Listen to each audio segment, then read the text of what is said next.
But I was the only white person there. I was a real novelty. And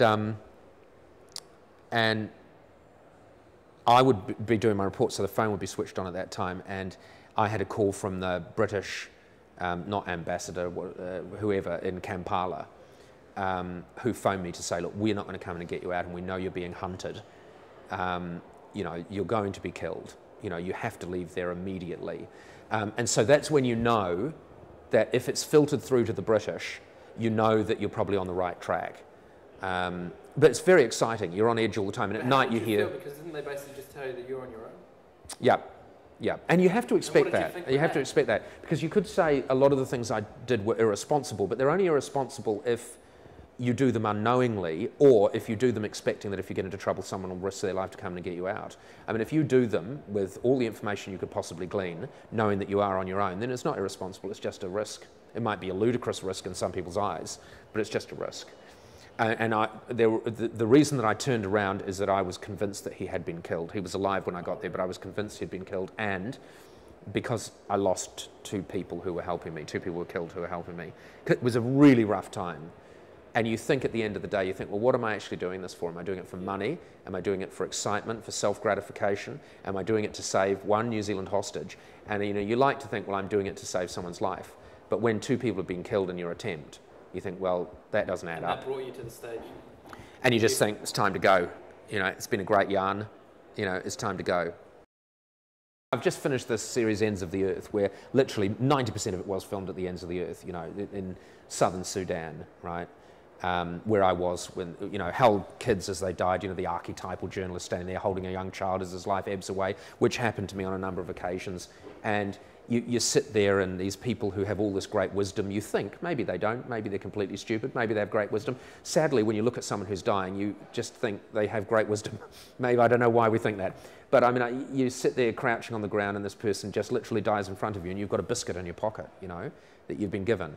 And in fact, I can remember on one occasion handing a biscuit to this guy that was dying, and he didn't unwrap it from its little cellophane wrapper, and he just sat there, because there was no point. I mean, maybe he knew that the biscuit wasn't to save his life. His body was beyond being able to consume the biscuit anyway, but you sit there and you think, oh, what is my job? What am I doing here? You know, what is the point of all this? Wouldn't it be nicer to be sitting at a bar in Auckland or something? But at the end of the day, you come to terms I think, with it by saying it isn't my fault.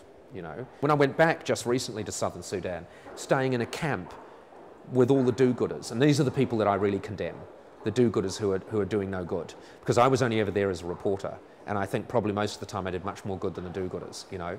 And I was in a camp with these do-gooders, and the Dinka, who could jump really high, could see over the fence the do-gooders had put up to separate them from the people they were supposedly doing good for. And they were sitting there with, you know, the smorgasbord was laid out, you know, they were drinking imported beers, and some of them were doing good. But I mean, like... Oh, yeah. And I mean, how many of the true do-gooders who just give their money, they work tirelessly in their jobs, they look after their own families, and they give money to these organisations, how many of them would imagine that they'd be spending it on foreign beers? And I'm painting the worst possible picture, because in that group of people, there are people that are working damn hard and achieving something every day, like the people who are destroying the unexploded ordnance. I mean, you know, it's a hard day's work. They should have a foreign beer when they get home at the end of the day. But there's still something vaguely obscene about them staying in this walled compound, and the people that are helping them, you know, that they're supposedly helping can only just peer in over the top. Is it that sort of feeling or resentment that led you to set up the Every Horizon? Is that... Oh, that's just a little thing I do myself, yeah. Basically, I set that up with the intention of it becoming bigger and getting money from other people to help me, because I found a way, I thought I'd found a way to circumvent so much of the expense in delivering aid. But I discovered myself that the only way that worked is because it was small. And so basically I just give my own money to different things. Because it's only my money, and people have offered me money because they've seen it on the website. People have offered me money, and I've just always turned it down. Because what happens when someone says, I gave you $1,000, where did you spend it? I don't even have the energy to tell you where I spent it, you know? So I don't have to justify anything that I do because I'm only using my money. And because if you think about an aid organisation, how much effort has to go into justifying how they spend their money? You know, how much effort has to go into being squeaky clean. Yeah, exactly. And that takes money to do that. Whereas I've set up a couple of really simple streams to set up little projects which I know do extraordinary good for the dollars that I spend. Because you can see yourself, you go to a country and you think, gee, you know, just $5 a week could transform that entire business or that entire family or something like that. But once you start getting that $5 a week, you know, gnawed at by the people that you need to launder it through, you start to realise how hard it is to deliver aid. Could you just give me a couple of examples of what it is that you're doing? I don't really talk about it very much, but there's a village that I support in Africa, an entire village, and it's only a small village, and it's very isolated, and I just support them by way of like water and tools and things like that. It's just tiny little things. More assistance rather than trying to go in and... Because I could never... Yeah, that's right. And you should never want to impose it. And you should never want to find out, like, where did that tool go?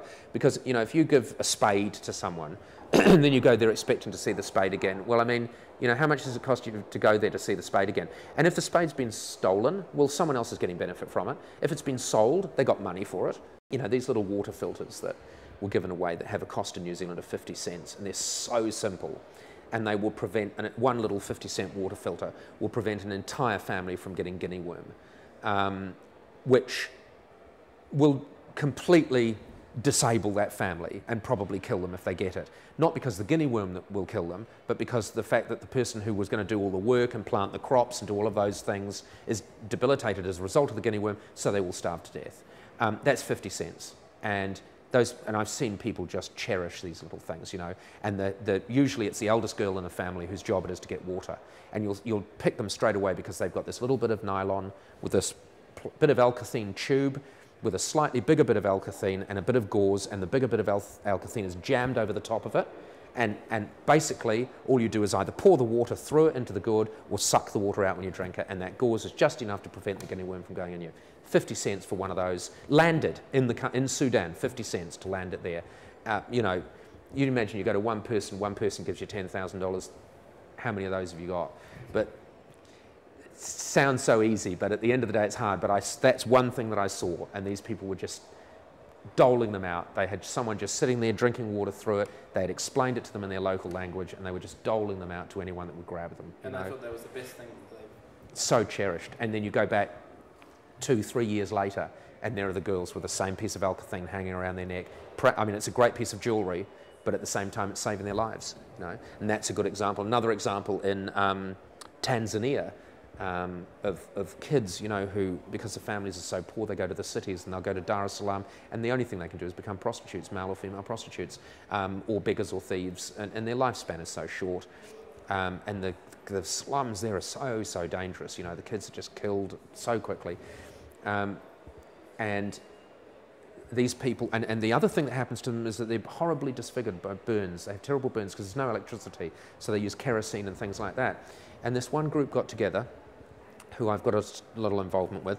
They got together and they put these little kits together, little soldering irons and solder and that, and they teach these people to make lamps out of tins that they find. And in Africa, there's just rubbish everywhere. And they make these little lamps, which, one, they're safe as anything, because they can't knock over, which is how most people get burnt. They use less kerosene, so they're cheaper to run. They sell them for next to nothing because raw materials cost them nothing. It costs $15 US to set someone up in a business. $15 to set them up in a business. They don't go into Dar es Salaam and become prostitutes. They end up employing people, teaching them how to do it, and making a living out of it. And so, I mean, one business like that can train maybe 20 people a month, because nothing operates efficiently in Africa, you can never expect it to. So you train 20 people a month. That's 20 families a month whose lives are completely changed because you were given a $15 kit and trained how to turn tin cans into lamps. I really enjoy watching Breakfast because... Oh, cool. Well, it seems like you sort of use it to entertain yourself. Yeah. Which you have to. Yeah. Because at the end of the day, a lot of life is about self-gratification, isn't it, really? Really it is. They determined that talkback at the end of the day was made up of a large group of reasonably intelligent people listening to a hardcore of idiots. And that's why occasionally, because apparently your listeners to talkback are very different demographically than your participators. And that's why occasionally you'll think, God, that was a good call. you know, that guy must be a genius, because that was a listener who was so friggin' infuriated by something they've heard that it changed them for one small moment from being a listener into a participator. Exactly. Yeah, but I mean, it's just, it fuels people's prejudice, though. That's why intelligent people listen to talkback, to have their prejudices fueled. I knew people were that stupid. People love saying that.